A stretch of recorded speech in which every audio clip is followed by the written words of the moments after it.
अस्सलाम वालेकुम, मैं हूं फैसल तारिड़। खबरें जी बहुत बड़ी आ रही हैं। इस्लामाबाद के अंदर कुछ अहम तरीन मुलाकातें हो रही हैं।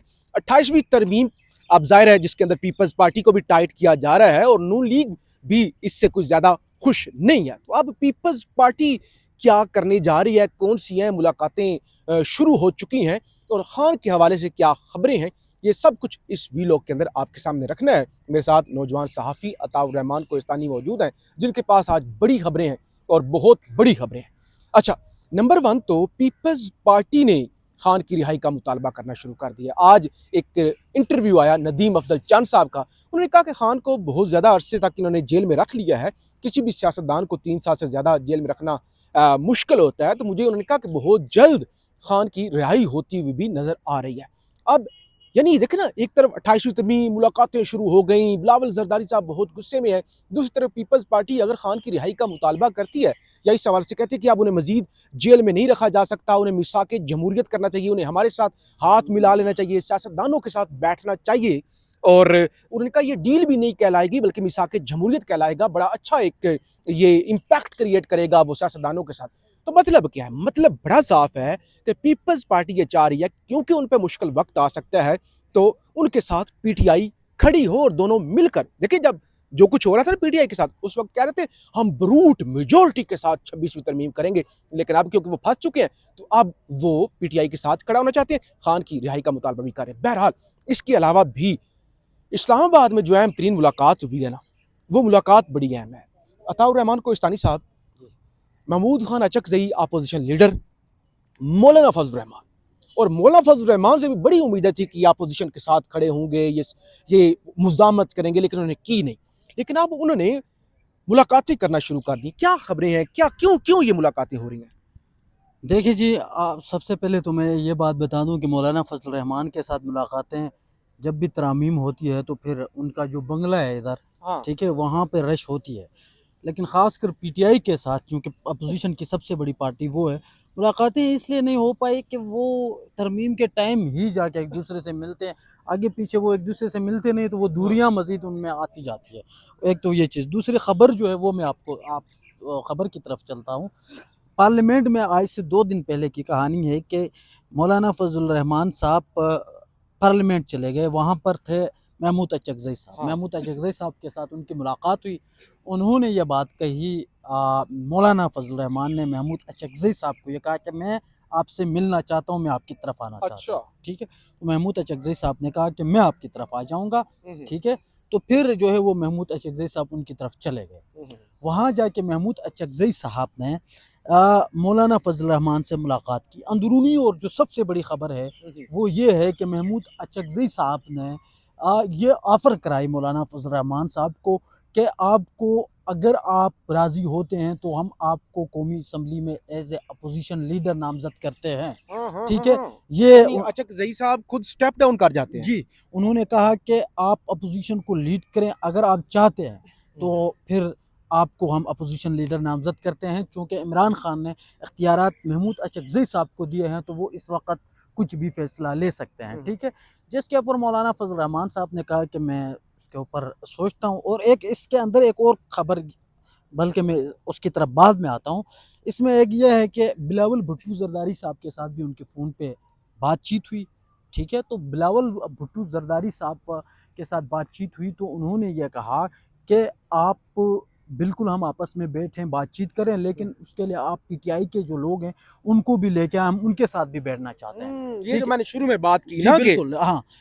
हाँ, तो जनाब, तो उसने महमूद अचकज़ई साहब ने उनको ये कहा कि उनकी तरफ से इमरान खान ने मुझे नामज़द किया है, हाँ, हाँ। तो हम बातचीत कर सकते हैं। तो ये जो 28वीं तरमीम आ रही है, उससे पहले ये जो 3 ग्रुप्स हैं, वो अभी तो बज़ाहिर जो मुलाकातें हो रही है, हम्म। उनसे ये लग रहा है कि ये इकट्ठे होंगे। इसमें एक और बड़ी अहम खबर आपको देता हम्म। चलूँ, उसमें ये है कि वज़ीर आला खैबर पख्तूनख्वा सुहेल अफरीदी साहब जो है, वो भी मौलाना फज़ल रहमान से मुलाकात करना चाहते थे। हम्म। ठीक है?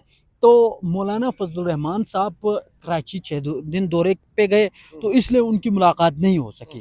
ठीक है? तो जो सुहेल अफरीदी साहब है, वो आने वाला जो मंगल है उससे पहले जब मौलाना फजल रहमान साहब वापस आएंगे तो उनकी मुलाकात हो जाएगी बाकायदा तौर पर मौलाना फजल रहमान के साथ, और ये मिल के फिर एक प्लानिंग बनाएंगे। और वो जो सोहेल अफरीदी साहब वहाँ पे जो कह रहे थे ना नहीं, अडियाले, उस तरफ आते हैं, उस हाँ तरफ आते हैं। एक मिनट में, यही इसी खबर के साथ लिंक है। वो जो कह रहे थे ना कि मैं मजीद सख्ती के साथ आऊँगा, हाँ, हाँ, हाँ। तो वो सख्ती एक तो ये है, और दूसरी उस चीज़ के अंदर इस बात को मैंने कंटिन्यू किया है, तो फिर मैं इसको आगे बढ़ाता चलूँ। वो ये है कि सोहेल अफरीदी साहब ने मुकम्मल तौर पर तैयारी के साथ इस बार वो आ रहे हैं अडियाले जेल के बाहर, और इस बार ये वाला सीन नहीं होगा कि जी 2 घंटे का तक बैठ गए और उसके बाद चले गए। वो प्रॉपर वहाँ पे धरना दे के बैठ सकते हैं। एक ये बड़ी अहम खबर है जो मैं आपको बता रहा हूँ कि वो प्रॉपर जो कह रहे थे ना कि हम मजीद सख्ती मजीद से आएंगे, सख्त। तो वो मजीद सख्ती यही है कि वो धरना देंगे। और इसके अलावा एक और मुतबादिल जगह सुप्रीम कोर्ट या पार्लियामेंट के सामने भी जो ये जो मेंबरान है ये भी धरने का सोच रहे हैं। अच्छा, अहम चीज़ पता क्या है? सोहेल अफरीदी साहब ने ऐलान किया था पिछले ये मंगल को, आप भी थे, हम वहाँ पे कवर कर रहे थे पूरा दिन, तो उन्होंने धरना इसी बुनियाद पे ख़त्म किया था। उन्होंने कहा था कि अगले मंगल तक खान को अस्पताल मुंतकिल किया जाए, अगर नहीं किया जाता तो हम सख्ती के साथ आएंगे। ये बिल्कुल ऐसे ही है। लेकिन जब सोहेल अफरीदी साहब सख्ती की बात कर रहे हैं और अचानक ज़ाहिर है उन पे बहुत ज़्यादा तनकीद हुई, उनका वर्कर तनकीद कर रहा है, सहाफ़ी तनकीद कर रहे हैं कि आप क्या कर रहे हैं, आप तो कहते हैं इश्क़ इमरान में मारा जाऊँगा। ये इस चीज़ का एहसास उन्हें भी है। अहम चीज़ क्या है? अहम चीज़ ये है कि पहले वो कहते थे कि इख्तियार है महमूद खान अचकज़ई के पास, इख्तियार है अल्लामा राजा नासिर अब्बास के पास। मेरे पास क्योंकि इख्तियार नहीं है एहतिजाज का, इसलिए मैं नहीं निकलूँगा।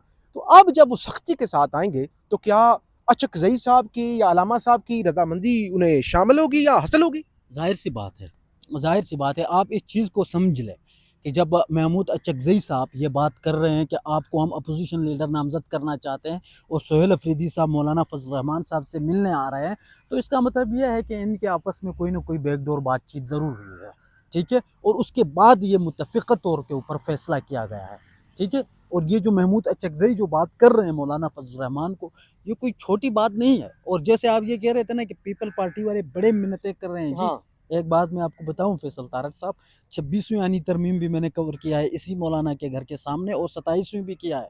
और दोनों में मैं आपको बताता हूं कि जब बिलावल भुट्टो जरदारी साहब वहां पे आया करते थे, तो वहां पे इस तरह होता था कि एक रूम के अंदर पीटीआई वाले बैठे होते थे, दूसरी हाँ। साइड पे बिलावल बैठे होते थे। बिलावल वहां पे भी ये मिन्नतें कर रहे होते थे कि हम इनके साथ इकट्ठे बैठना चाहते हैं, अगर ये आज हमारे साथ ये इकट्ठे हो जाएं पीटीआई वाले, ठीक है, तो फिर हम इकट्ठे मिलकर नून लीग के खिलाफ चलें, ठीक है। लेकिन वो बात तो पीटीआई नहीं मान रही थी उस टाइम पे, ठीक है। लेकिन अभी मेरे ख्याल में पीटीआई को भी थोड़ा बहुत एहसास हो गया है।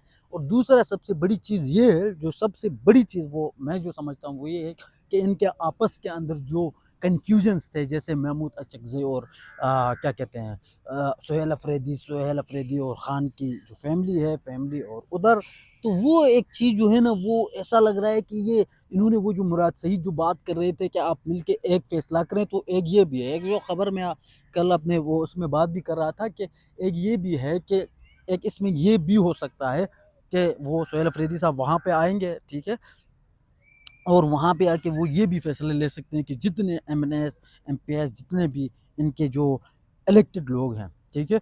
उनका बाकायदा तौर पर एक मशावरती इजलास होगा, वो लाइव बाकायदा तौर पर दिखाया जाएगा और उसमें लाइव लोगों से वोट किया जाएगा कि हाँ भाई बता दें आप लॉन्ग मार्च के हक़ में अच्छा, हैं या एक और नहीं, चीज़, आप बता दें। फ़रिश्तानी साहब, एक और चीज़ जो जी, लोग देख रहे हैं, अगर यहाँ तक देखते हुए आ गए, एक बड़ा अहम सवाल है, आप भी सुनिएगा। जी। सवाल ये है, अडियाला जेल के बाहर जब अभी हम कवर कर रहे थे ना, वहाँ पे बाबर अवान साहब भी थे। बाबर अवान साहब ने भी यही कहा था कि अगले आने वाले दिनों में सरप्राइज़ आ सकता है, हम असेंबली से भी इस्तीफ़ा दे सकते हैं। अभी जो आपने सारी गुफ्तगू की ना कि सोहेल अफरीदी साहब सख्त होने जा रहे हैं, अचकज़ई साहब इवन यहाँ तक कुर्बानी देने के लिए तैयार हैं, उन्होंने मौलाना को ऑफ़र करवा दिया कि आप बन जाएँ अपोज़िशन लीडर, मैं स्टेप डाउन कर देता हूँ। इसका मतलब क्या है? 4-5 महीने तक अचकज़ई साहब और सारे खामोश थे। देखिए मेरी सुन ले, मेरी बात सुन ले, जी, मेरी बात सुन ले, जो मैं पॉइंट रजिस्टर कराना चाहता हूँ। जी, जी। सारे खामोश थे और खबरें ये आती थी कि भाई इनकी एस्टैब्लिशमेंट के साथ कोई बातचीत हुई है, एस्टैब्लिशमेंट ने गारंटीज दी हुई हैं कि आप खामोश हो जाएं, कौमी हुकूमत बन जाएगी। ये जो सितंबर वाली भी एक खबर आई थी कि सितंबर के अंदर कौमी देखें हुकूमत बन यार जाएगी। फैसल अब तारक अब साहब, अब अगर वो मुजामत की तरफ आ रहे हैं, अब अगर दोबारा वो अग्रेसिव और इत्तेहाद बनाने की तरफ आ रहे हैं, तो इसका क्या ये मतलब समझा जाए कि उनके जो बैकडोर राब्ते थे वो राब्ते नाकाम हो गए हैं? देखिए मैं आपको इसका मतलब का तो मुझे पता नहीं है, ये मतलब ना मैं समझ सकता हूँ।